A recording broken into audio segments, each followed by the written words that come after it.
period and how intense it can be. So perinatal is, again, for those who are joining us right now, I just saw that we're now live on Facebook. So I don't know if they're gonna cut the recording prior to that, but I think I'll just continue to go through that again. Perinatal means we're looking at terms that are used in perinatal mental health, and I don't know how to get rid of this. Anyway, terms that are used in perinatal mental health, and we had just covered P. So for the PMADs, what are PMADs? So P is perinatal, and I was saying perinatal covers the period between pregnancy and 1 year after birth. Then the M in this entire spectrum is an abbreviation for mood. So when we talk about mood, this is basically how someone feels, and we realize that a number of mental illnesses will affect our mood, will affect how we feel or how we process our emotions. So then some disorders under this particular family include depression, bipolar, and psychosis, and we're going to get into that in a couple of slides. Then we have anxiety. So the A is for anxiety. And some of the disorders or conditions that come under anxiety include OCD. Again, we'll look at this in full, but OCD, panic, and PTSD. Then we have disorder. So when you're talking about a PMAD, what the D is for disorder, which means this is a condition that, this is a condition that affects a mother's daily living, or a mom whose mood is affected, who's suffering from anxiety.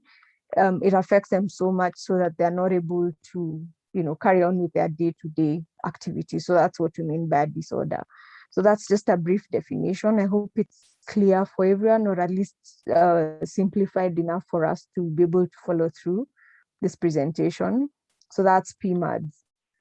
So I thought it's important to share that PMADs do not discriminate, because we might have this assumption, and I know this has been covered in prior presentations, that mental health conditions do not discriminate. Like, anyone can get them, doesn't matter what age, what social status, your religion, what income level, whether you're a celebrity. I'm sorry about that. But yeah, I was saying PMADs do not discriminate. Anyone can get a PMAD regardless of their age, their social status, their religion, their education level, their income level. And I also thought just to highlight this, and we've seen local celebrities open up about their experiences with, most notably, postpartum depression. We've had Chemutai Sage is a local musician who's shared her experience following the birth of her daughter and realizing that she just couldn't enjoy life anymore. Corazon Kwamboka has most recently shared the same with her firstborn. Wanja Kavengi, many of you might be familiar with her story because it really went viral. She shared some of the struggles she had with her son after getting her son, as well as Diana Marua. She's also spoken about her postpartum depression experience. And globally, we've had Serena Williams, who had a couple of medical complications, and that sort of just made it a bit hard for her to cope, from what she shared with global agencies. We've also had Adele and Chrissy Teigen.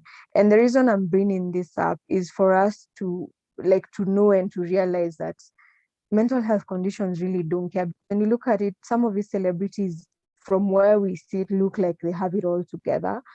But again, that's the thing with mental health. Anyone can get a mental health condition because it just doesn't discriminate, and it doesn't choose. So on to the next slide. I hope I'm going at an easy pace for all of us to understand and to just follow through. So I highlighted PMADs in Kenya, and I indicated that sadly, and I believe this is also just for mental health, as a broad topic, but we don't have official statistics on the prevalence of maternal mental health in Kenya. That means in Kenya, we cannot say for sure that 1 in X number of women, suffer from a mental health condition, but research shows us that about 20% of women in low and middle income countries such as Kenya will suffer PMAD, so a PMAD. So 20%, that means approximately 1 in 5 women. So for every 5 moms that you know, for every 5 pregnant women and new mothers that you know, there's a chance that one of them will suffer PMAD, any of the conditions that we've mentioned. So in my case, I remember I was the 1 in 5. And also importantly to add that most of these PMADs remain undiagnosed, and sadly, women have no access to screening, support, or treatments. Although this is slowly changing, but we have some way to go as far as access to screening, support, and treatment is concerned. But just keep in mind that general statistics, that's 1 in 5. That's an average of 1 in 5 women will suffer PMADs. I don't really know, just give me a minute. I don't really know how to get rid of this tab. I find it a bit distracting and I don't know how to get rid of it.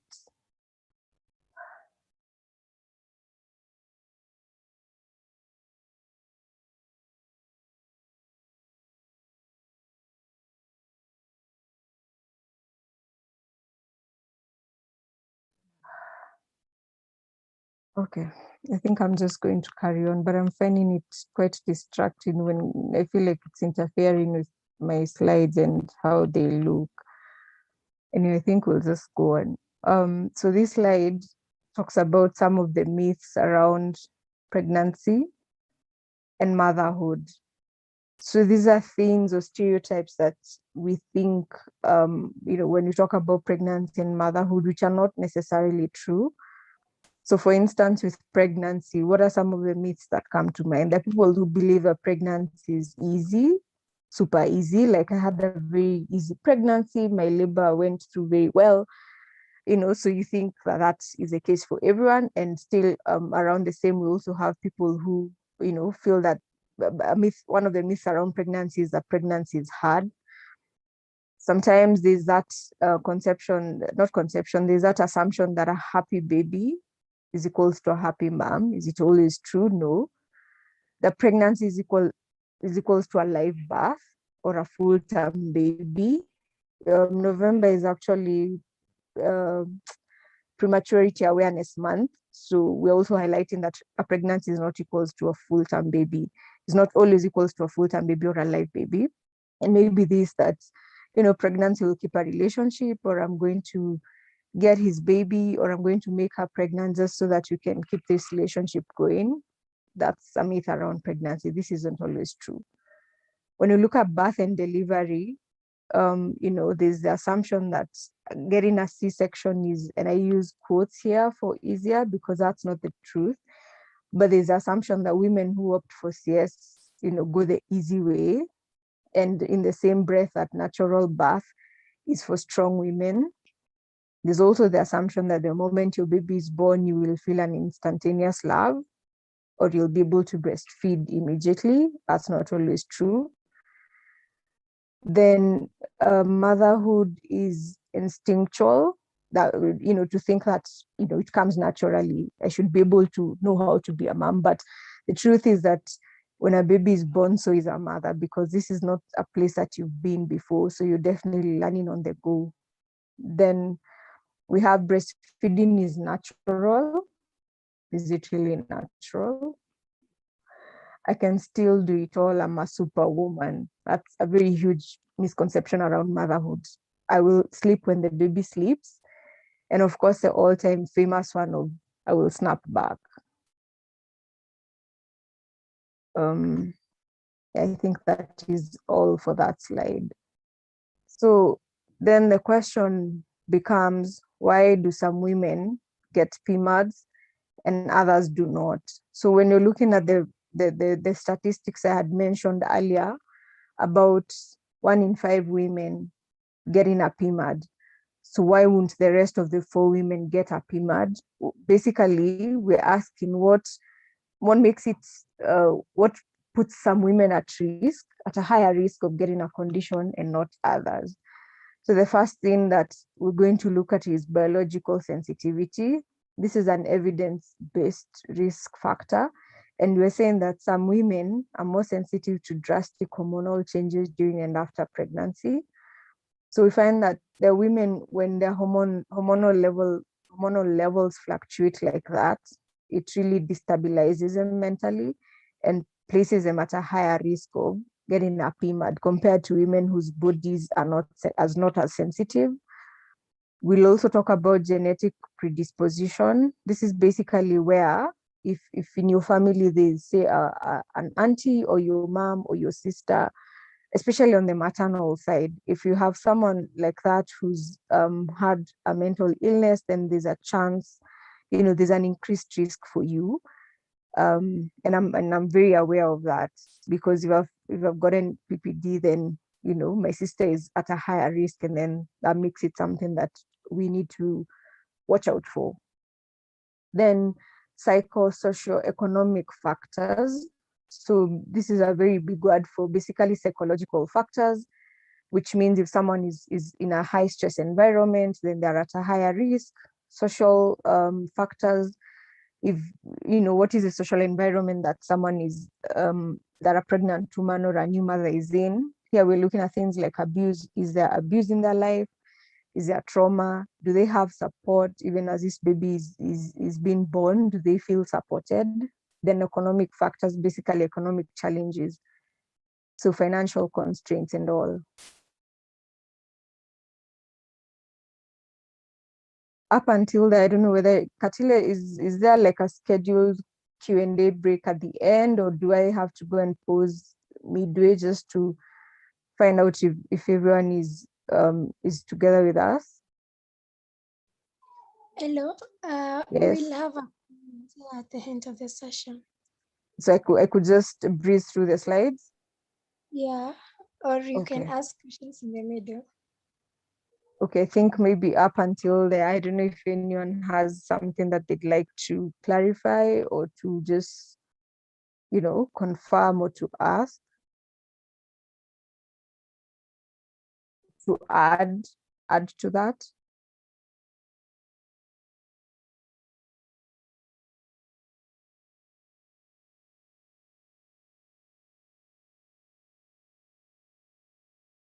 Okay, so I think I'm just going to carry on.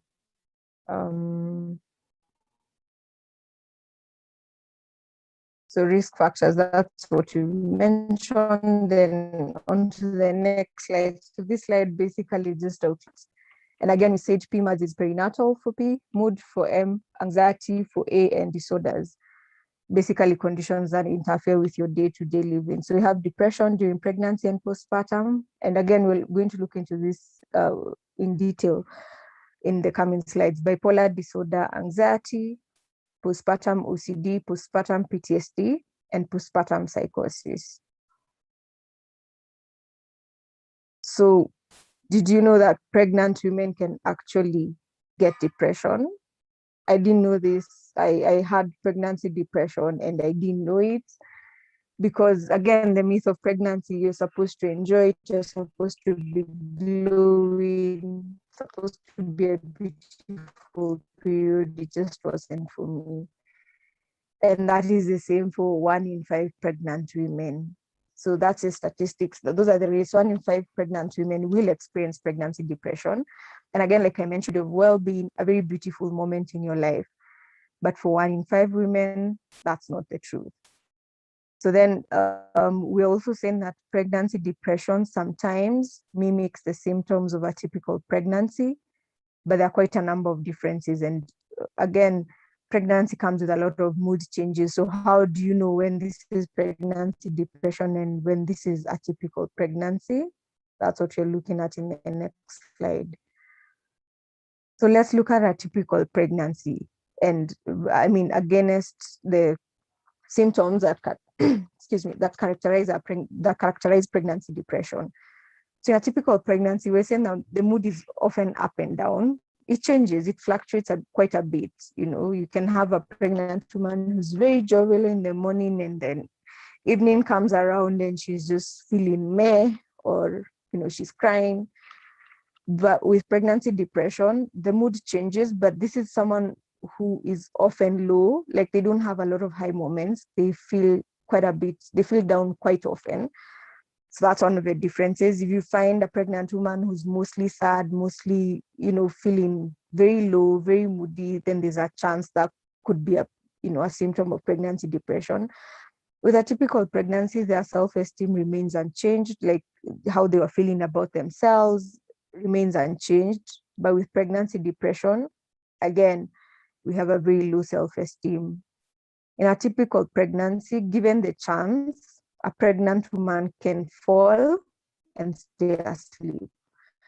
But we are realizing with pregnancy depression, and with some of the women who get in touch with us at PPDKenya, even if they do have a chance to sleep, they have trouble falling and staying asleep. So either they try and fall asleep at, say, 9 p.m., but they can only get sleep at 2 a.m., or they do fall asleep at 9 p.m., but they will keep waking up through the night. And that's not a good sign. With a typical pregnancy, we're saying that rest refreshes and re-energizes them. So if they're tired, they've had a long day at work, once they get home and they put their feet up and they rest for some time, they feel better, they feel energized. But with pregnancy depression, that does not ease the fatigue. So if you find a pregnant woman who's constantly tired, and not just because they're edging towards the third trimester, they're just constantly tired. So even if they rest, even if they sleep, they don't feel like it makes them better, which again is a red flag. Another very key difference between a typical pregnancy and pregnancy depression is, in a typical pregnancy, they're able to feel pleasure, they're able to feel joy, they're able to enjoy the things that they used to enjoy. If they used to enjoy cooking, maybe just because of morning sickness, they may not be able to do that. But if they love traveling, for as long as their doctor gives them the green light, they're able to travel, they enjoy it, they find joy in it. But with pregnancy depression, and this is one of the key things that we've seen in our work with supporting women, they just don't have any joy. They don't enjoy the things they used to do. They used to enjoy cooking. They cannot remember the last time they cooked. They used to enjoy hanging out with their friends. They've pulled out of their social circles. When you call them, they don't pick. They just very dissociated from their social circles. Yet this is someone who used to enjoy hanging out before they got pregnant. That is a red flag. Then the last two is appetite increases as the pregnancy grows. So in a typical pregnancy, as they inch towards the second and the third trimester, ideally their appetite increases to support the growing baby. But with pregnancy depression, we're saying it's dysregulated. So then we have a mom who is either eating too much or they're eating way too little. And this brings to mind the example is a mom we once helped during one of our outreach programs, and she told us during pregnancy she'd really survive on tea and KDF. So you can imagine this is a mom who's growing a baby and they're surviving on tea and KDF. That's a huge red flag, because then that's the dysregulation of appetite. When someone is struggling with a mental health condition, one of the symptoms is that they either ate too little, which is now the case for our mom here who was surviving on KDF and tea, or they eat way too much. And then now this becomes a vicious cycle, because then when they eat too much, it comes with a lot of weight gain. A lot of weight gain comes with, again, it ties in with a low self-esteem. So it becomes a very vicious cycle. So that's also a red flag to watch out for. Then the most important, and probably as I wind up with this slide, is with a typical pregnancy, you will not hear a mom saying that they're suicidal, or they're thinking about suicide, or they're making a suicide plan. But with pregnancy depression, there's a lot of suicide ideation. So even if a mom doesn't have an active plan, there's the idea of suicide in their minds. That's a red flag. Or they're having suicidal thoughts, or they're actually drafting up a plan. Again, that is a really key red flag. So that's just like a summary or a condensed version of the differences between a typical pregnancy, so that a mom is not just having a labile mood and we think it's pregnancy depression. It could just be that she's just had a bad day. But for pregnancy depression, these are the key symptoms. So we talked about pregnancy depression. This next slide is postpartum depression, probably something that quite a number of us might have come across or might have heard about. Again, in low and middle income countries like Kenya and developing countries across the world, postpartum depression affects 1 in 5 new mothers. So for every 5 new mothers that you know, there's a chance that one of them will experience postpartum depression. And again, when does it occur? Typically in the first year after childbirth. I remember we once shared this piece of information and someone reached out and told us that she's had postpartum depression for about 2 years.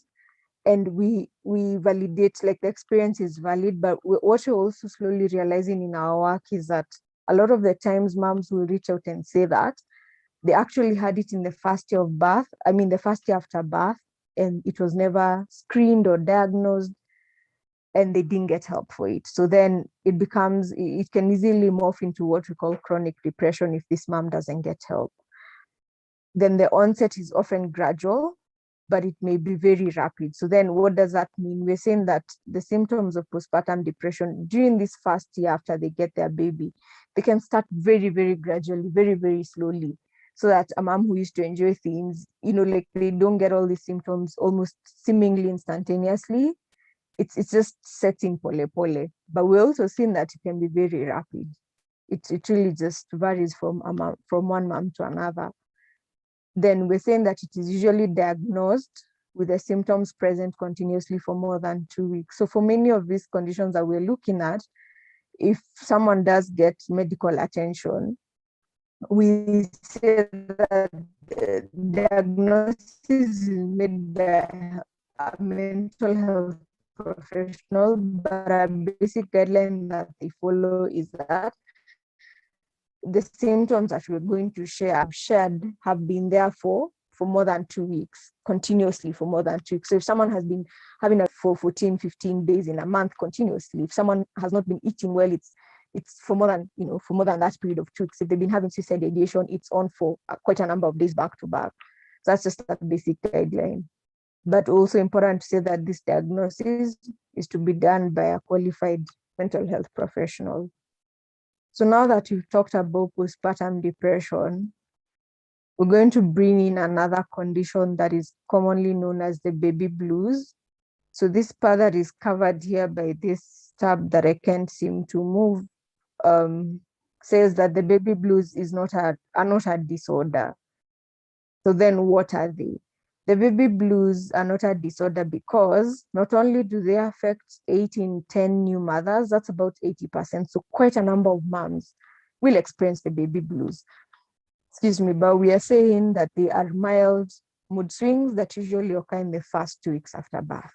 Now, the key thing with baby blues is that they usually go away on their own. They're very short-lived, and they're very short-lived, the baby blues usually go away on their own. They're short-lived, and they often don't need any treatment. So the reason why we're seeing 8 in 10 new mothers will experience baby blues is because, again, the hormonal fluctuations. You've just gotten this baby, the progesterone that was very high in your body has suddenly plummeted, and you're just adjusting to this new life with this baby who's 100% dependent on you. So I find that some moms may become moody, they may cry quite a bit. And it's interesting because the moms that we've been able to support and work with in this journey will say, sometimes I'll cry because I'm so happy and I'm so in love with this baby. And then sometimes I'll cry because I'm wondering, where is the old me that was there, the old me that could go to the supermarket and come back at whatever time. So it's pretty interesting to see that weepiness is not just because they're sad. It can also be because they're incredibly happy and in awe of this little baby. Then also sadness and forgetfulness. Those are the baby blues. 8 in 10 new moms, that's 80% of new moms, and they are very short-lived. They last about 2 weeks after birth, and those are the symptoms that we just shared. So it's important to add this, that the difference between the baby blues and postpartum depression can be summarized in 3 key points. The severity.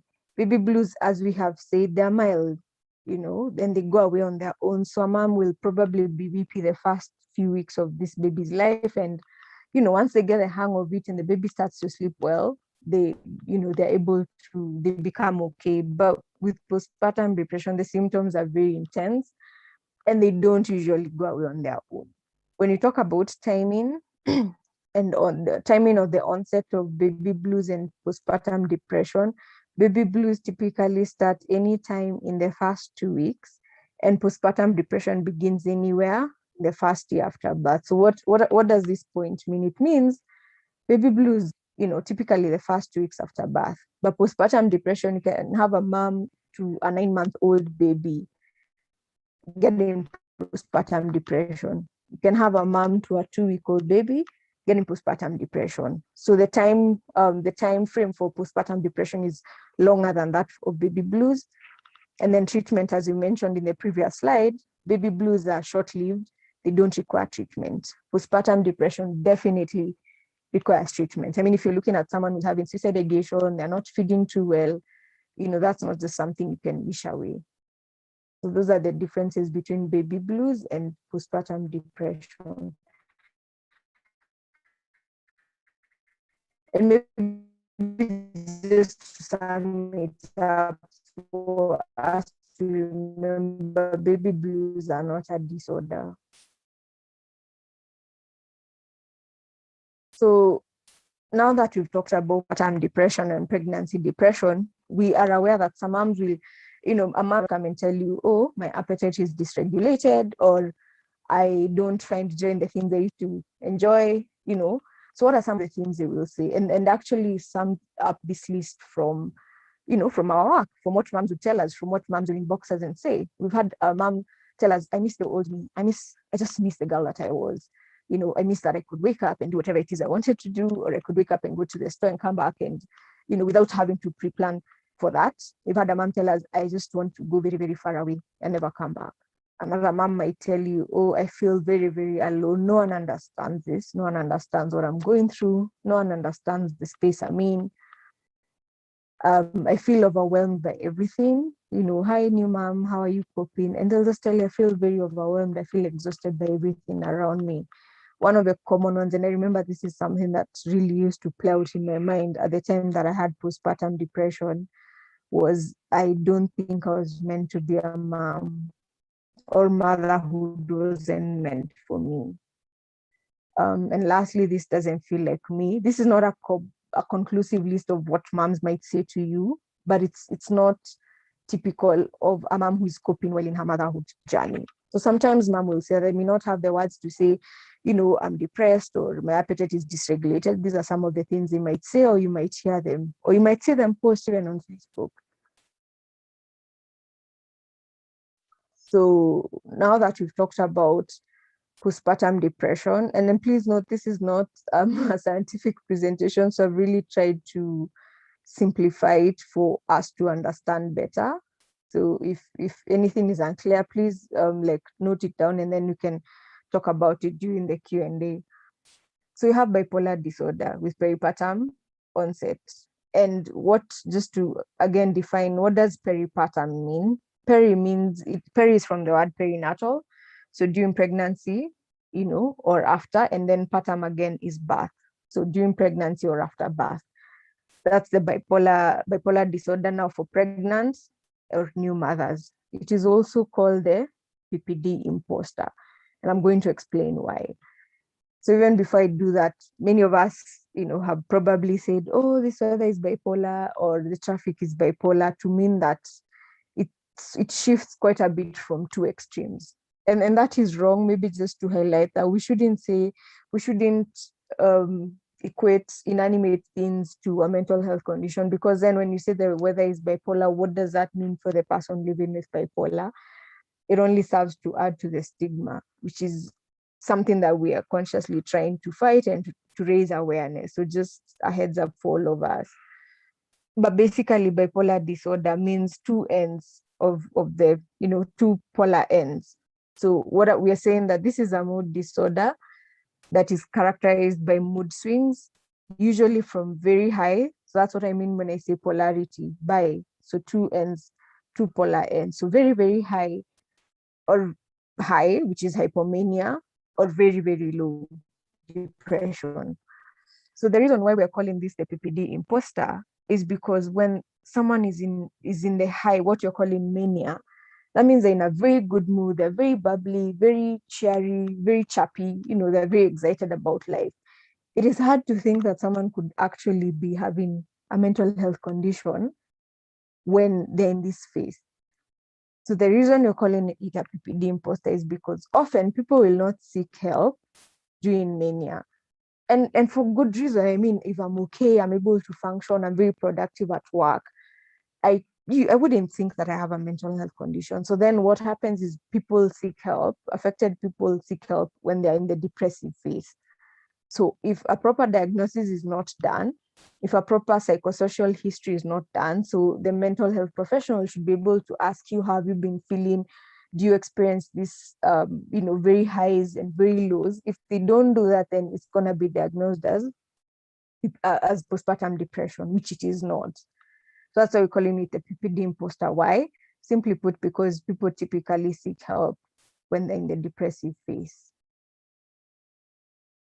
So what are the symptoms of bipolar disorder? Again, we talked about mania, the highs, and now depression, which are the lows. So with mania, they become very euphoric. They're in cloud nine, life is good, they're coping, they're feeling very productive. They have a reduced need for sleep. They are so energetic, like they are able to get projects done, they're able to get work done. They're usually very productive during the mania phase. But then you might also notice that they have a rapid speech. It's like they're talking over their own words. They're rambling, sort of. They might have racing thoughts. So in as much as they're super productive, they might have racing thoughts. They are unable to focus. Again, increase productivity. And maybe to contextualize this with new moms who have bipolar, the cases that I've read about and come across, this increased productivity usually looks like, this is a new mom. She's supposed to be sleeping, but for some reason, because of bipolar, she's not able to. So she'll clean the entire house. She'll cook meals for a whole week. Like that's what increased productivity looks like in the context of a mom, a pregnant woman, or a mom postpartum. So they'll cook, they'll clean up, they'll go shopping for their baby. And this is usually easily noticed by others because we're thinking, hey, you have so much energy. Yeah? Then impulsiveness. So a lot of impulsiveness, stroke recklessness when it comes to things like spending money or, or sexual behavior. Then the grand ideas. So then they might sit and come up with a project and, they're thinking they're going to save some very great cause in this world. So grand ideas. And then in severe cases, because the body can only handle that kind of mania for so long, in severe cases, there's usually a lot of delusion and hallucination. That's the last bit of the slide. So those are the highs. And if you're not keen, you might not notice that their speech is rambling, or that they have super increased energy levels, or they're very agitated. So it's hard for them to seek help during during the mania phase, the highs. So depression, the lows, again, the symptoms that we've talked about in the previous slide, they're severely depressed, they're super irritable, they, have lots of anxiety. And typically this is when they seek help, So then just a note here that the criteria for bipolar diagnosis is that symptoms last more than 4 days and interfere with daily living and relationships. So we're saying that these symptoms, you can imagine if a mom is super productive for 4 days back to back, they've been cleaning up, they've, wamebakisha tu waoshe ceiling sasa, but they've been cleaning up, they've been taking care of the baby, they've been having their friends over, they're super productive. You can only maintain that kind of energy level for only so long. So if this happens for more than 4 days, of course, now it starts to interfere with their day-to-day lives and their relationships, their partners, their families. If they have other kids, older kids, that gets in the way. Then in severe cases, again, we've said delusions and hallucinations. So delusions, and hallucinations, they start seeing things and hearing things that are not existent. And that makes bipolar disorder, in severe cases, puts moms at a high risk just because of all these symptoms. And of course, now once they start hearing and seeing things that don't exist, then they might be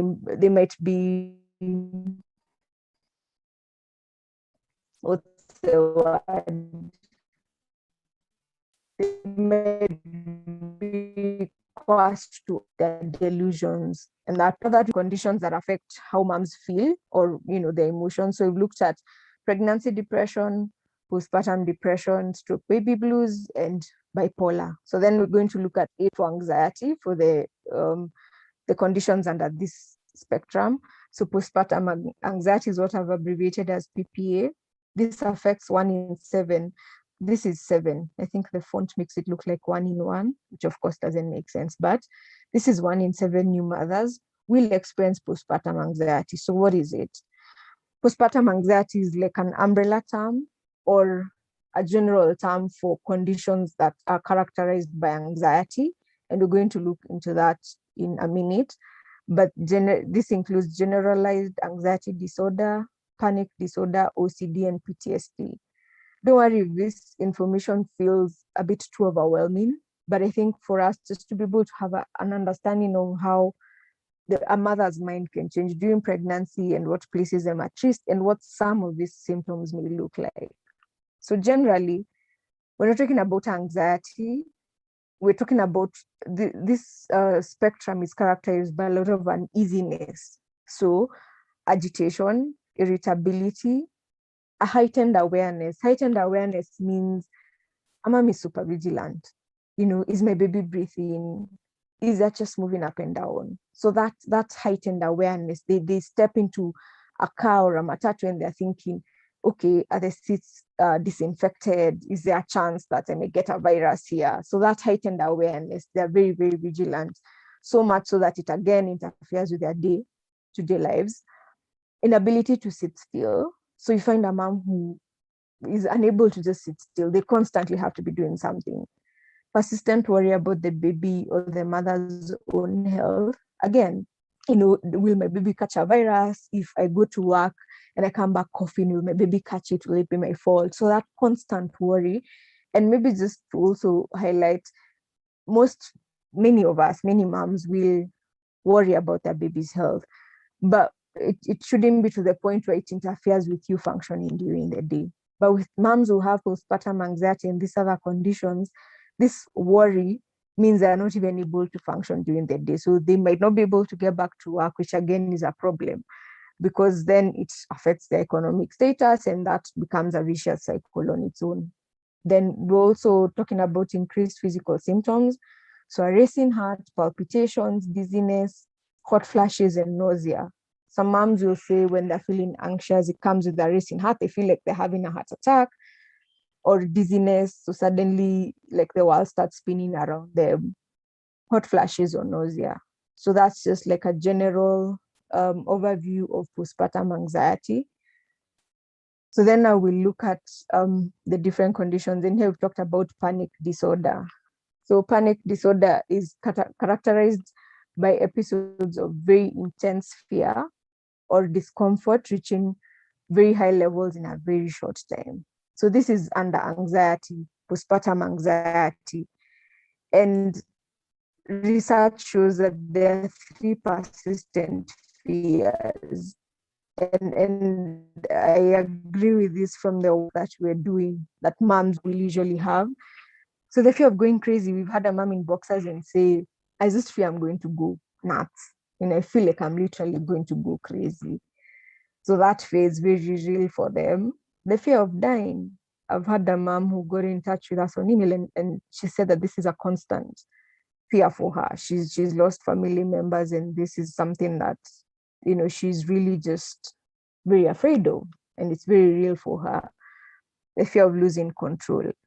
So with a panic disorder, most of the time, these attacks usually come in waves. So in waves, a mom can be okay 1 minute, and then the next minute, they just have an intense fear of feeling like they're going to lose their mind, feeling like they're going crazy. And maybe what's the most confusing thing about it is they don't have identifiable triggers. So then you ask a mom, so what's gotten you into this panic state? And they'll tell you, I don't know. I just felt it come all over me. I have no words to say.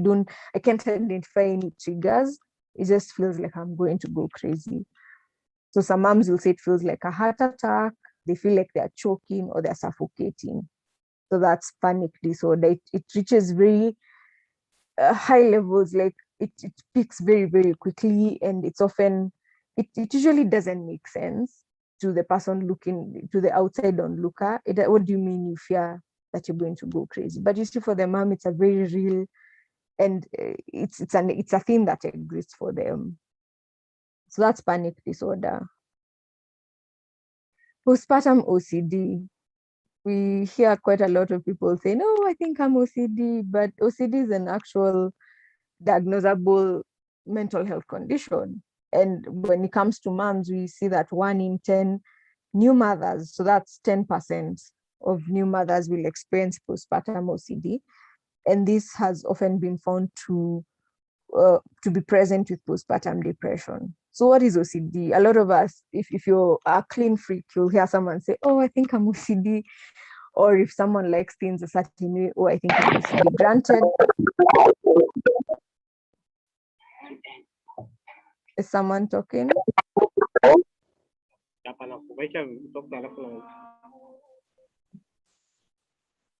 Is someone talking? Hello? Okay, Katila, please help me out because Hello, I have muted them. Oh, okay. I thought they were asking a question or something. Okay. So I was saying postpartum OCD, we hear a lot about, if someone is a clean freak or they like things done a certain way, oh, hi, I think I'm OCD. But really, this is a mental health condition. And when we say OCD, so OCD stands for obsessive compulsive disorder. Again, disorder, this is a condition that interferes with your day-to-day living. So obsessions and compulsions, what are these? When you say obsessive compulsive disorder, what exactly do we mean? So obsessions are scary thoughts or mental pictures. I'll read through this and then explain. And then compulsions are the habits that are done to reduce the anxiety coming from these thoughts. So obsessions and compulsions. So maybe for us to be able to understand better, it's just to give an example. So a mom will have a very scary thought about drowning their baby, for instance. Not that they want to drown their baby. These are just very scary thoughts that they're having. So that's the obsession part of it, the obsessive part of it. So compulsions is a habit that they do to reduce these obsessive thoughts. So the obsessive thought here is, oh my God, I think I might drown my baby. So then what is the compulsion? So what will they do to prevent them from drowning their baby? They might not be able to birth their baby, or they may not be able to birth their baby unless someone is in the house with them. We've had moms who fear that their babies are going to fall from 4th floor, for instance, if that's where they live. So that's the obsession. It's a very scary and very intrusive thought. And often moms might not be able to tell you this, but because of the space that we're in, these are things that we hear, So then if a mom is afraid that her baby is gonna fall off 4th floor, then what do? They barricade the front door, or they never leave home via the front door with their baby alone. So those are the compulsions. So to put it in perspective, some compulsions include the avoidance of roads, the avoidance of roads or heights or sharp objects. So if a mom fears that she might stab her baby, and that's a very scary thought to have, and she might not be able to say this publicly, what will she do? She will avoid the kitchen because that's where the knives are. If a mom is afraid that her baby might, get some disease or some sickness, they'll be constantly counting their diapers. Did they have a bowel movement today? Are they peeing? What's the color of their pee? Then also cleaning obsessively, and hypervigilance. A lot of hypervigilance, again, very heightened awareness. So they're going to install a nanny cam, they're going to have it on their phone. And it's not bad to have a nanny cam on your phone, but if you're checking the nanny cam 10 hours out of the 15 hours that you're awake, then that's cause for concern. That's definitely a red flag. So that's what we're talking, the obsessions. So those are the scary, intrusive thoughts or pictures that they have. Then the compulsions, what they're gonna do to prevent themselves from feeling that, from having that scary thought or that scary picture in their head. So let us highlight common OCD fears. So what are some of the, from research, what are some of the things that moms who have OCD will say? There's the fear of deliberate harm to the baby. So they fear they might drop them, they might drown them, they might stab them. And these are very hard things to say in a society where there's still a lot of stigma with mental health, but it's existent. We've said 1 in 10 moms have OCD, stroke PPD. So these are very real things. There's a fear of contamination or germs, so I cannot stay in the house if I haven't sanitized every surface. If I haven't, I have to sanitize my hands 5 times before I touch the baby. I will not have guests over because they're going to contaminate my house. These are very real fears. The fear of accidental harm. And the most common, again, perhaps, is ordering and arranging. So I like during bath time, I want my baby's clothes to be laid out a certain way. The diaper comes first before everything else, or I have to put on their hat first. So that's ordering and arranging. Then the checking of doors, of lights, of latches, door latches, breathing, stroke nanny cam. Just that, again, that hypervigilance and that awareness. So those are some of the common OCD fears. So remember, OCD is obsessive and obsessive compulsive disorder. So obsessions are the scary thoughts they have, and then the compulsions are what they do to prevent themselves from having these thoughts. So that's postpartum OCD. Then we're winding up. We have a couple more slides to go. So this is postpartum PTSD. PTSD might be a familiar term for some of us. PTSD is, I didn't write it in full here, but this is a post-traumatic stress disorder. So just know when it comes to PTSD, there's trauma there. So with moms, we're finding that this trauma can be real or perceived. So most moms who get postpartum PTSD experience some form of trauma during or after their delivery. And it's important to say that this trauma may be real, like it actually happened. A mom had an emergency CS, for instance, and they hadn't planned for that, or it can be perceived. So if a mom, for instance, goes to deliver and the hospital at the time has nurses on strike, then that is perceived trauma because who will be there to attend to me? I might lose my baby. I may not be able to get medical checkup in good time. So real or perceived trauma during or after delivery, where there's a possibility of injury or death to the baby or to the mom. Many of us will remember the lady sometime back. It was on all news outlets, but there's the case of the lady who unfortunately had to deliver on the floor in a hospital, and it was aired quite a bit.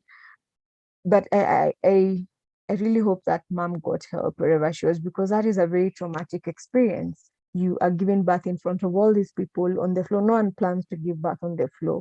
So then there's trauma, there's the possibility of injury or death to the baby or to the mom if they do have complications. So, just to contextualize what trauma looks like, we have traumatic events here. By all means, this is not an exhaustive list. So this is just highlighting or bringing to help us and better understand what postpartum PTSD looks like. So for moms, traumatic events can look like pregnancy or baby loss. That is a very, very traumatic event. And in honor of last month was Pregnancy and Infant Loss Awareness Month. And what we've been sharing on our page is for moms who've experienced loss, whether they miscarried or they had a stillbirth or baby died shortly after birth, there's a risk of postpartum PTSD because that loss, pregnancy loss, is super traumatic. Traumatic vaginal birth, stroke emergency C-section. So a traumatic vaginal birth, a mom had a 4th-degree tear and she had to be stitched up, or a mom, got an emergency CS. She was at work, she was working, and then she had complications, or her body, her waters broke and she had to get a CS, which she hadn't planned for. That can be traumatic. Baby going to NICU. So your baby's born and they have a health condition or they have some complications and they have to go to NICU. And for mothers who've been in NICU, It can be a very harrowing experience. Your tiny babies there are all these tubes coming in and going out of their nose, of their mouth. They have all these machines, all these monitors beeping around them. That can be traumatic. Prolonged labor. So you're looking at a mom who's been in labor for 36 hours. They haven't slept well. It's painful. That can be traumatic. Severe complications, a fetal anomaly. So your baby is diagnosed with a fetal anomaly. They have a hole in the heart, for instance. They have Down syndrome. That is a traumatic event because no one gets a baby thinking or preparing themselves that they're going to have a fetal anomaly. Or getting a special needs baby as well. That can be traumatic. And feeling unsupported or experiencing abuse by health professionals. So you go to hospital, and quite a number of moms might be able to talk to this, to share to this experience. You go to hospital and the nurses, they are not really kind, or they're not patient with you. You're a first-time mom, and they say all these things to you. And that, makes a mom feel as though their life is actually at risk because they're not able to ask questions or to say what they're really feeling. So feeling unsupported through abused by health professionals can actually, count towards a traumatic event. What are some of the symptoms? Again, remember I said PTSD is post-traumatic stress disorder, and PP here stands for postpartum. So postpartum PTSD symptoms include re-experiencing the trauma. So in this case, the birth itself. They'll have flashbacks or nightmares about the event. So if a mom, for instance, had to go through an emergency, yes, she might be dreaming about or having nightmares about a birth gone wrong or a surgery gone wrong, or just been in a hospital setup. So those flashbacks or nightmares. Then avoidance of things associated with a traumatic event. So for instance, if they went to a hospital and they were abused or verbally abused, or they were not treated in a very nice way by the health professionals there, then going forward, they might actually avoid medical checkup just to avoid that whole scenario playing out again. Persistent arousal, irritability, or hypervigilance. So hypervigilance, again, that's heightened awareness. They just fear that this might happen again, or that my baby might be in danger, or I might need to see my baby in NICU, or have all those tubes in their bodies. So that hypervigilance, that irritability, that arousal. Panic attacks. Remember we talked about panic attacks in previous slides, and we were saying this is like the fear of dying, the fear of losing control, the fear of going nuts, and then detachment from reality. So those are some of the symptoms of postpartum PTSD. Then potential consequences of PTSD. I need to add here that this would be untreated PTSD. So if a mom has postpartum PTSD and it goes untreated, they might start to avoid postpartum care or OBGYN visits. So they might decide, you know what, I'm just not going to go see my doctor anymore. Or they might decide to have elective CSs in future pregnancy. They might decide to not to go for a vaginal birth. They might opt to go for an elective CS. So they decide, I'll just schedule my operation and get my baby that way. Then affected maternal child bond. If PTSD, and really if any mental health condition is not treated in good time, there's a chance that it might affect the bond that a mom and a child have. Sexual dysfunction or impaired intimacy. So this brings to mind the traumatic event. If a mom had a very traumatic vaginal birth, they had to be stitched up, for instance, or they get a fistula as a result, this might, interfere with their sexual life or a mom's sexual life with her partner. Difficulties in breastfeeding, especially in cases of rape and abuse. The rape and abuse are very traumatic events for any woman. So if a mom has gone through that kind of trauma and they get a baby, if their abuser, for instance, had their way with their breasts, then this mom might find it very hard to breastfeed, because when they think about their breast, it is the abuse or the rape or the sexual incident that comes to mind. Then the yearly anniversary of the traumatic birth. So some moms will always remember the day that their baby went to NICU. Some moms will always remember the due date that their baby was to be born, but then they miscarried or they had a pregnancy loss. So these are just some of the consequences of PTSD. Then this is the last condition, and I wrote it in red because it's very rare, first of all, and there's a very high risk of suicide and infanticide. So postpartum psychosis, we often minimize some of these mental health conditions when we tell someone, oh, I think you're psycho, but postpartum psychosis is a rare illness. So rare, in fact, that it affects 1 in 1,000 mothers. So that's 0.1% of new mothers who will get postpartum psychosis. And it often occurs very suddenly, usually in the first 2 weeks after birth. We're going to look into the next slide, the symptoms of postpartum psychosis. But the reason why it's rare, but it's also it is potentially fatal, is because there's a 5% risk of suicide, and I'll explain why, and a 5% risk of infanticide. I meant for this to be psychosis. Postpartum psychosis is characterized by a loss of touch with reality, and this is what makes it an emergency. So we are saying this is a rare illness, but for 1 in 1,000 mothers, this is a reality. It occurs very suddenly, usually within the first 2 weeks after birth, and there's a chance of suicide and infanticide. Why? Because these moms lose touch with reality. So just to explain this more, and for us to understand why this is an emergency, postpartum psychosis, moms who have postpartum psychosis will be very delusional, and they'll have very, very strange beliefs. They'll experience hallucinations. So we've said hallucinations refer to a state of mind where someone is seeing or hearing things that aren't really there. There's one famous case, maybe I can link it a bit later, but it's in the States. It's called the Yates, Yates, the Yates case. So Yates is a mom who had postpartum psychosis, and she killed her 5 children. And when she was questioned, she said that she had the voice telling her that her children were all going to die in hell.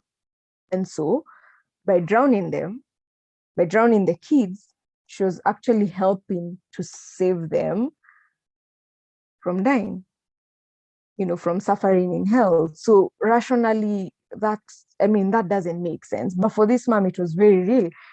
She was experiencing it. She said she had these voices in her head telling her to do X, Y, Z, and to save her kids. So then, save them by killing them. But for the person looking out from the person looking inside from the out, it doesn't make sense to them. But for this mom, it's very real. So hallucinations, hearing, seeing things that aren't there, they'll be telling you there are demons on the TV, or I can see floating coffins. And for them, it's very, very real.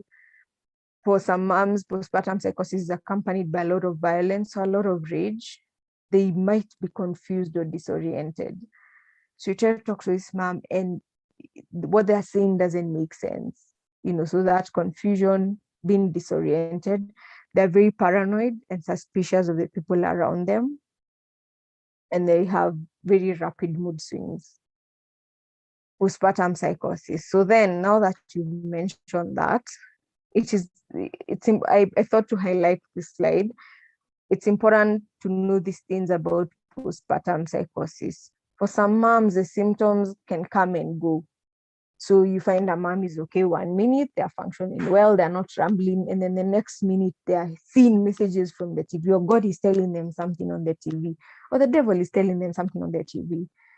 And many of the women who experience postpartum psychosis do not harm themselves or their babies. What are we saying? We're saying that out of this 1 in 1,000 women who experience postpartum psychosis, many of them will not harm their babies. But why is it an emergency? Why should we be keen to ensure that moms who, are experiencing hallucinations, are delusional, why should we be keen to make sure they get medical help? Is because, again, there's always a risk of danger due to detachment from reality. When a mom is experiencing hallucinations and delusions, the fact that they can hear voices and see things that are not existent, that places them at risk of danger. Because if they act on those thoughts or voices, then you're looking at a risk of suicide and infanticide. And in Kenya, there are cases that I like to think might have been postpartum psychosis. Unfortunately, again, we don't have statistics. There isn't sort of a referral system to be able to follow through. But there's some time back, there was a case of a mom who threw her kids and I think her neighbor's kids. I don't know if she threw them or she killed them, but there was a famous case on the outskirts of Nairobi where a mom killed her children and her neighbor's kids. And this is not typical. It's just not normal. So I have a hunch she might have been suffering from postpartum psychosis, which again just highlights the need for these moms to get help as soon as possible. So that's why we're saying affected moms need to be assessed, treated, and monitored by a mental health professional, which I think I'd really like to applaud Katile and her team for putting together this training, because we are the people around these moms, we are the society around these moms. If we can be aware of the red flags to look out for, if we can be aware of the symptoms to look out for, then we actually might be able to help them get the help that they need and to support them. So now that we've talked about postpartum depression, anxiety, OCD, PTSD, what are the risk factors? I know I mentioned this a bit briefly.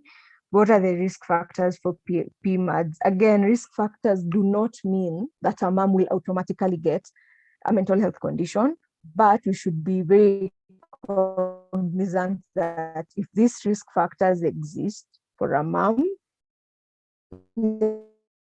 then there's a high chance that she might get a PMAD during pregnancy or after. So then if we are aware of this, if a mom, for instance, has had before, so if I do decide to get another baby, then I should be aware that this is a risk factor. I might get a PMAD a second time. So previous PMADs in the past, brother who had schizophrenia, or you've unfortunately lost a loved one to suicide, or I don't know, your dad probably had depression, then that also significantly increases your risk for a PMAD if you're a woman during pregnancy or after. We're also talking about significant mood reactions to hormonal changes. So you'll find that when girls get to puberty and experience PMS, so that's premenstrual syndrome, and they have adverse reactions to family planning methods.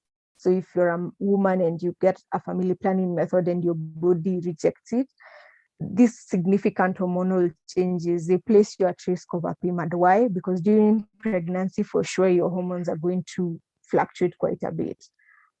Hormonal conditions, so we're talking about gestational diabetes, and thyroid conditions as well, that increases the risk of getting a PMAD.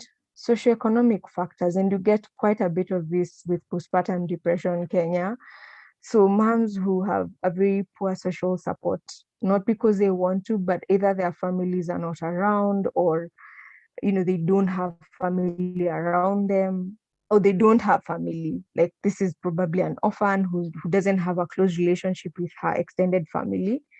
Intimate partner violence, or GBV. So if a new mom is suffering violence from her partner, that increases their risk of a PMAD. If they're having financial constraints, and this is something that we've seen during the COVID period since last year, many people lost their jobs. So that really makes parenting a bit hard and places a new mother at risk, because you can imagine you just lost your job, you have a baby coming, they're going to need formula or diapers, they're going to need to go for clinic for the injections.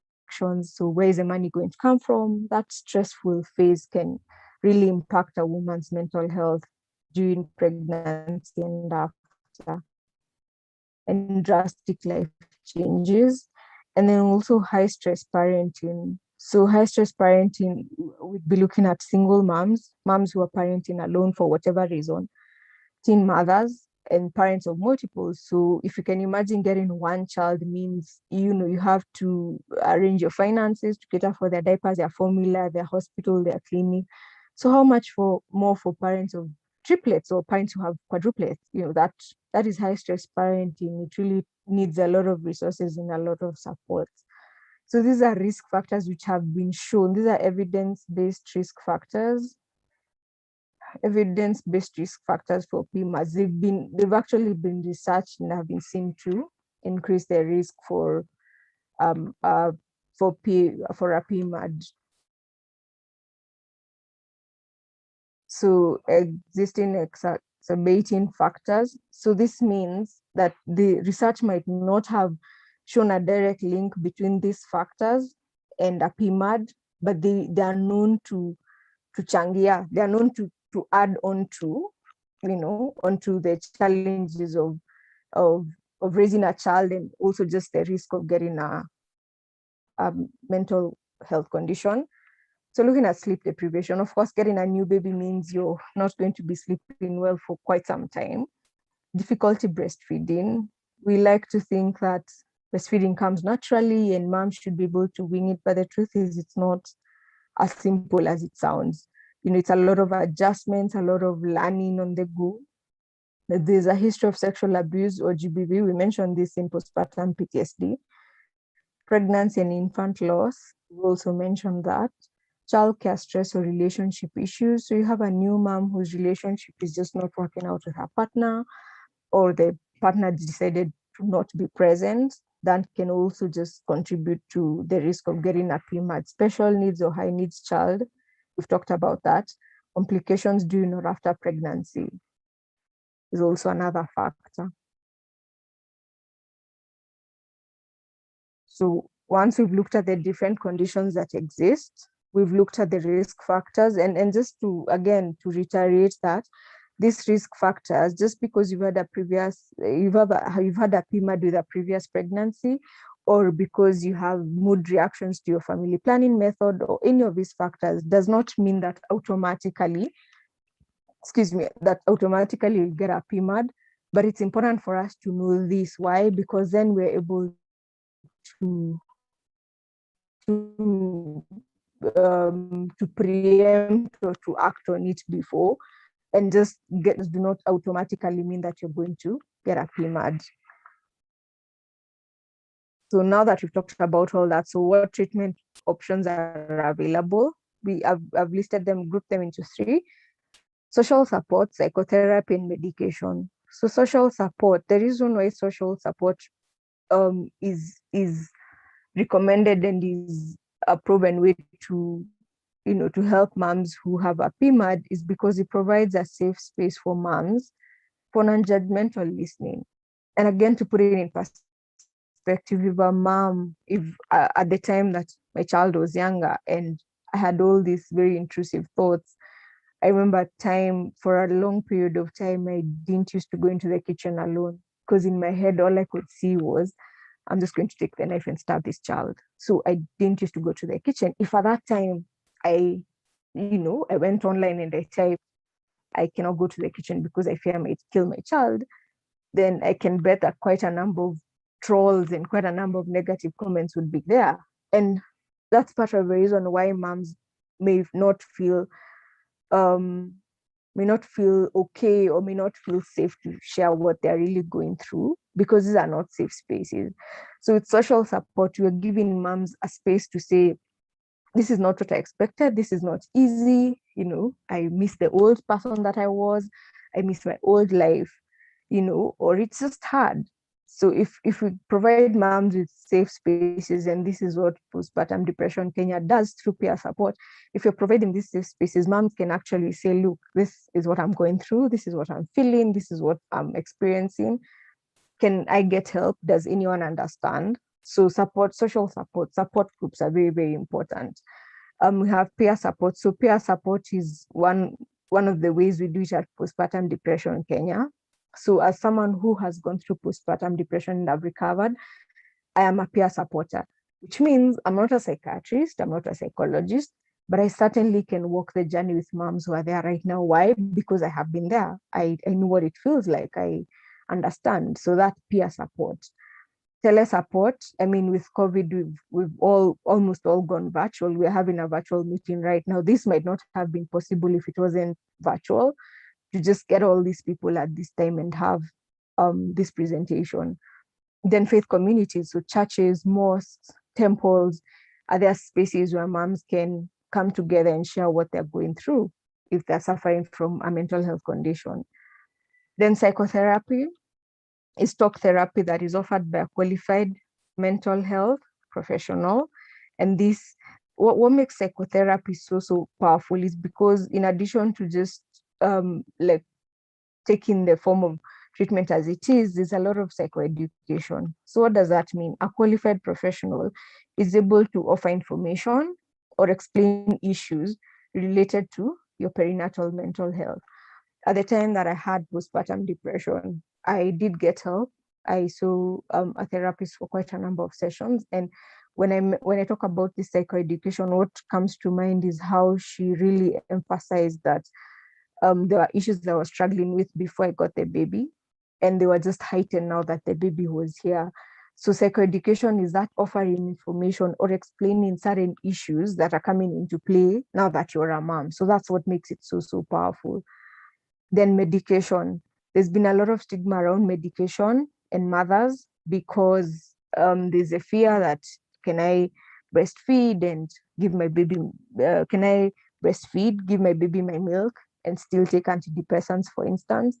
But research has shown that there are safe drugs, there's safe medication for mental health conditions. And the goal here, why we're giving medication, is for a mom who's suffering from a severe PMAD to ease this suffering, just so she can get better, she can feel better, she can be able to cope from day to day. Then medication should be prescribed by a psychiatrist. So this is not to be done by a psychologist. Ideally, this is not to be done by a peer supporter. So as Samoina, I cannot listen to a mom and tell them, I think you need drug A or drug B, because I'm not a psychiatrist, and medication should be prescribed by a psychiatrist. So those are the 3 treatment options. And some moms will need social support, especially for mild cases. Some moms will need social support. So we'll have conversations with them on the PPDKenya inbox. And after a week or two, they're like, I think I can cope. Some moms will need that social support and they need to see a therapist, which is something that we always recommend at PPDKenya. Some moms will need all 3.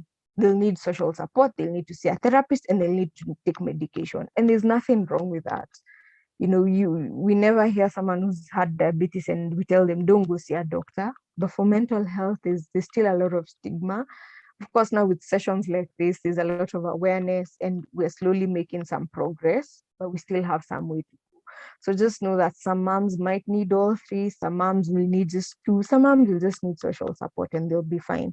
But all these treatment options are valid. So I included this slide among the last ones just to highlight about medication, the place for antidepressants and medication for bipolar and psychosis. There's been a lot of misinformation on the use of medication for PMADs, and for good reason, because there's been a lot of thoughts, and again, just misinformation really hurts. If you take antidepressants when you're pregnant, you might lose the baby. Take antidepressants when you're pregnant, your baby might be born with certain birth defects. They might have issues with their heart, they might get autism. But there's research to back this up, to say that really researchers have done this, and there's resources. Maybe I can share with Katile later for anyone who's interested in reading more about that. But research shows that there's no increased risk of a miscarriage or a birth defect or autism if you're taking medication for a PMAD during pregnancy. Most importantly, we need to remember, what are we looking at? Would we rather have a mom who's having bipolar that is untreated, which means they're delusional, or would we rather, look at the risk of treatment? So if we give them antidepressants, there's no increased risk of miscarriage. So what we're really looking at the risk-benefit analysis. Are we better off with a mom who's not functioning because she has bipolar or psychosis? Or are we better off with a mom who we can give medication and it has no effect on her breastfeeding child. It does not increase her risk of pregnancy. What does that risk benefit analysis look like? Then remember also that there are two patients. So when you're treating a mom who has postpartum depression, by extension, you're taking care of her child. So treatment benefits both the mother and the child. So this mother will be at a better place to care for her child. But illness, so if this postpartum depression goes untreated, if postpartum psychosis goes untreated, this is a risk to both of them. So then if a mom doesn't get their psychosis diagnosed on time, and unfortunately we lose her to suicide and we lose her child and she kills her child, then we've lost both patients. So risk benefit analysis again. And again, remember, medication must always be prescribed by a psychiatrist.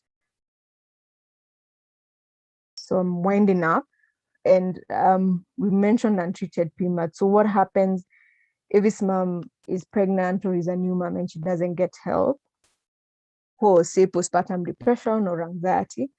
So during pregnancy, we are seeing that there's increased risk of mental illness after birth. So how I like to explain this is, when you're pregnant, it's quite a challenge to just, if a mom has pregnancy depression, it's a huge challenge to take care of herself, in addition to the fatigue and all the changes that come with pregnancy.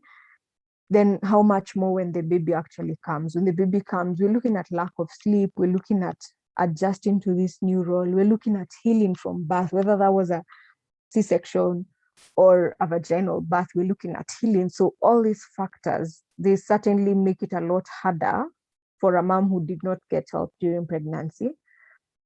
An untreated PMAD. So if you're looking at untreated postpartum depression, there's a chance there'll be poor maternal and child outcomes. So for moms whose children, for kids whose moms have a mental health condition, this mom will definitely not be able to care for herself. She might not be able to take her child for the immunization schedule. There's also increased risk of drug and substance abuse. If she's not able to cope with all these changes and she's struggling with her mental health, there's a chance that she might actually turn to drugs and substances. Again, both patients, a mom who's using drugs or a mom who's struggling with alcohol addiction as a result of her poor mental health, that affects the child. Then likely the most devastating effect of them all is suicide or infanticide. Ultimately, I think this is the most devastating of them all, for them, for the people who are affected, for their families, for the community. Just the loss of life, for a mom to get to that point where she feels like she's better off dead, there's a lot of pain there. And that's definitely something that we are working towards preventing or towards creating awareness about. That brings me to the end of this slide. I tried to cover, most of it in a very simplified manner. So thank you for listening, everyone. I don't know if there are questions, but we can always connect. I think Atile shared on the chat on the Facebook page about where you can find us, but it's at PPDKenya everywhere. But I think that sums it up. I'm open to questions. I don't know if I can stop presenting my screen, but I think I can now. If there are any questions, comments, clarifications, I think I'd open the floor to that now.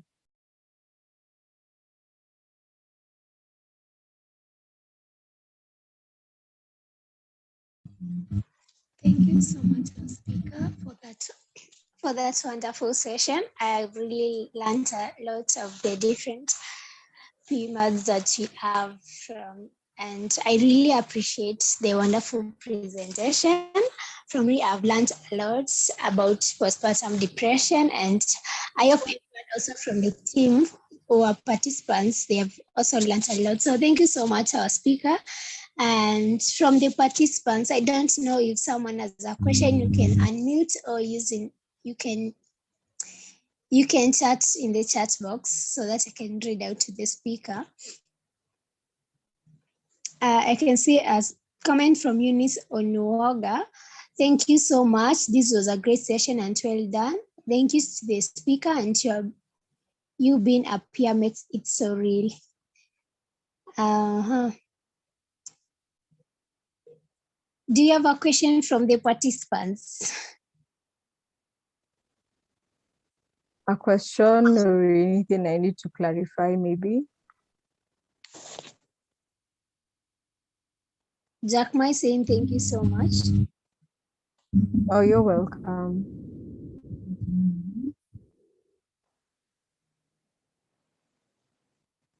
Maybe from the participants, we can use a thumbs up to show appreciation to the speaker if we don't have a question.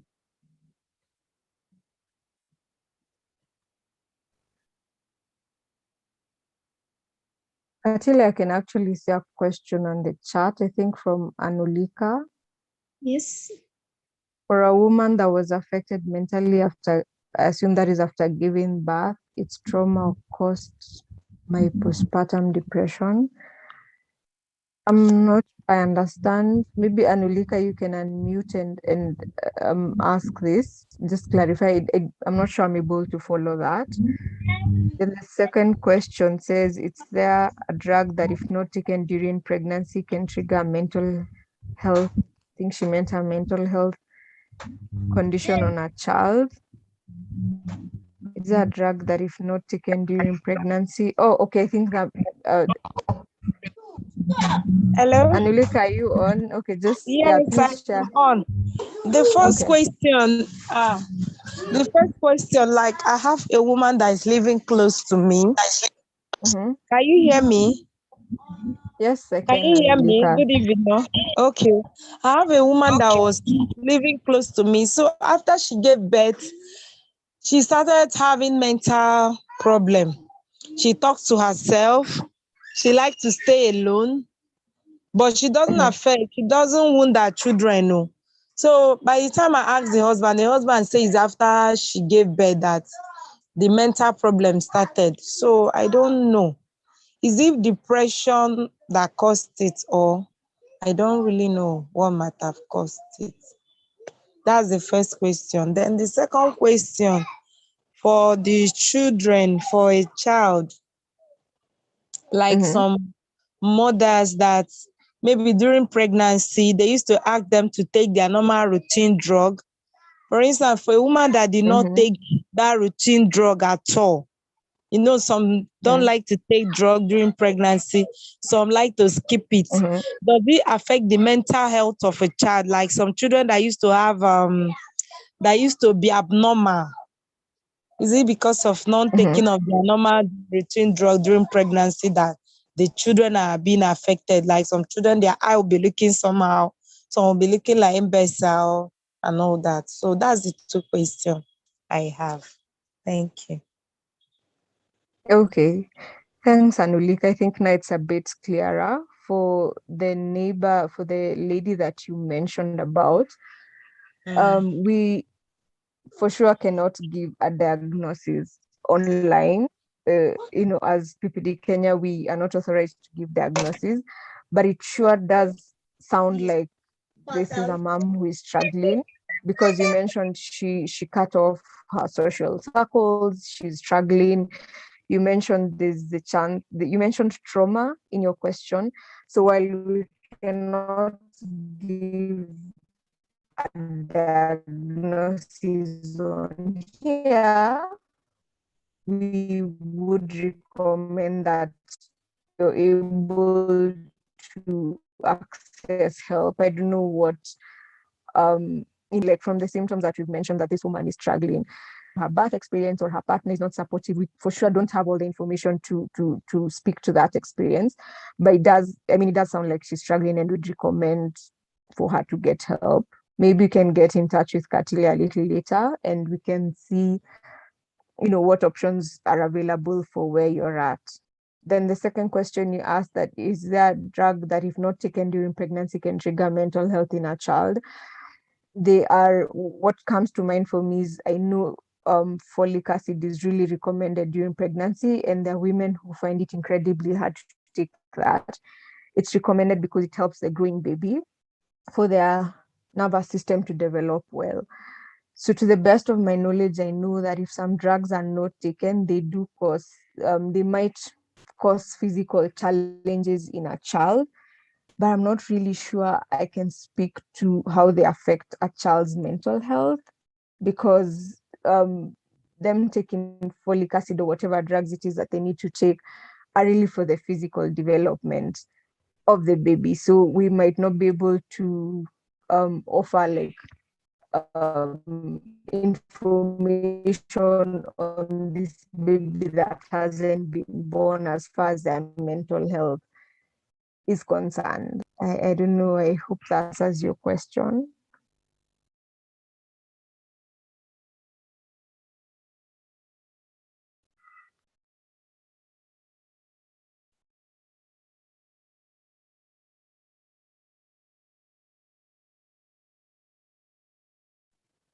Jacinta, I see you'd asked about an hour ago. Jacinta had asked for postpartum depression, what triggers it. I don't know, you might have come in after we've covered that slide, I'm not so sure. But we mentioned some of the factors that increase the risk of getting postpartum depression. So we looked at the socioeconomic factors. So if a mom has had a mental health condition before, whether it be depression before she gave birth or became pregnant, that increases the risk of postpartum depression. For moms who experience drastic hormonal changes as well, reactions to like family planning methods. So you use a family planning method and it affects your mood, or you bleed out a lot, or you have very severe PMS symptoms. Those are some of the risk factors. So just to also make it clear, because she mentions about what triggers it, these factors vary from mom to mom. So there are moms who will actually get postpartum depression, because maybe their birth experience wasn't all that great, or they have these reactions to hormonal changes during like when they're using family planning methods, or during they had a complicated pregnancy. So all these are factors which might actually, increase the risk of a mom getting postpartum depression. But what we've seen in our work and what research has shown, there's no one single cause of postpartum depression. All these factors that I'm getting a lot of feedback, Atila. I don't know whether it's on your end as well, but I was all these factors just increase the risk of a mom getting postpartum depression. There's not one single thing. I like to tell people, like, we say malaria is caused by mosquitoes, but we don't have the same for mental health conditions. There are moms who will have challenges, will have a very hard birth experience, but for some reason they're able to bounce back. Then we'll have a mom who probably had complications, or her baby had to go to NICU and she might not be able to cope too well. So there's no one single cause for it, but the risk factors that we've mentioned have a role to play with within moms. I hope that answers your question, Jacinta.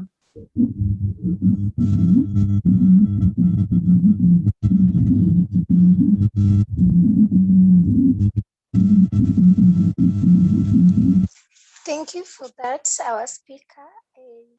I think Jacinta is answered. So the chat box, I can just see some comments from Barry. Thanks a lot. The session was great. It was commendable from Gabriel. Anilika, thank you so much for your response, and you are wonderful. So I think that's all from the participants. If you don't have any other question, for me, the session was well done and well presented, and I'm so happy. And I hope with this knowledge, we can be able to differentiate between PPD and psychosis and other forms of depression during pregnancy and after, mostly after pregnancy. So I appreciate so much our speaker, and on behalf of the team and the participants, thank you so much for Postpartum Depression Kenya. And for the participants, you can always follow Postpartum Depression Kenya in their social media platforms. I think the speaker shared the links. You can follow and you can catch up and have a chat with the speakers, or maybe if you are something that you may want to speak one-on-one with the speaker for peer support, you can also reach out to her. I really appreciate so much. Maybe back to you for your parting shots. Thank you everyone for listening. First of all, I think we all have a role to play in making sure that moms get the support that they need. We have a role to play in making sure that we reduce the stigma that is associated with mental health. We don't usually tell people who have diabetes or malaria or cancer that you can just get over it. We don't tell them if you just prayed hard enough, you'd be okay. So we are slowly dismantling that and just giving moms and their families a safe space to say, you know what, I'm a mother and I'm struggling. Where can I get help? I'm a mother and I'm struggling. Who can I talk to? So we're slowly just getting to that space. And I'm very grateful for awareness campaigns and sessions like this, because if all of us took away something about maternal mental health and shared it with two other people, then you're looking at the impact of this session, not just being here, we're looking at it expanding within our circles, within the people that we're interacting with. So thank you very much for listening. I really do appreciate your time. And to Katila and her team, thank you for organizing this. Please go follow us on our social media pages. Talk to us, share with moms who are in your circles, share with your mommy friends, with your relatives. We'd really be glad just to slowly get the ball rolling as far as mom's mental health is concerned. So thanks everyone for listening. I think that is it from me, Katile.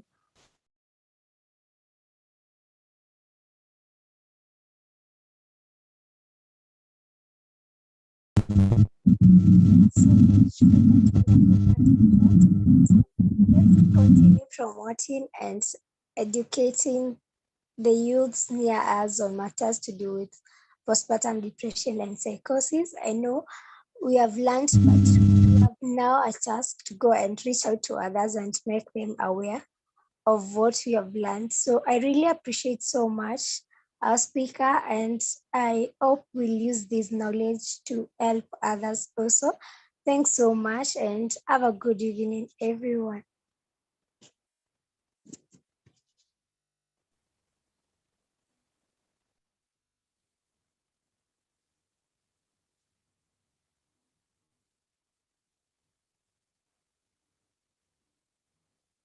Thank you, Katile. Thank you, everyone. Bye and good night.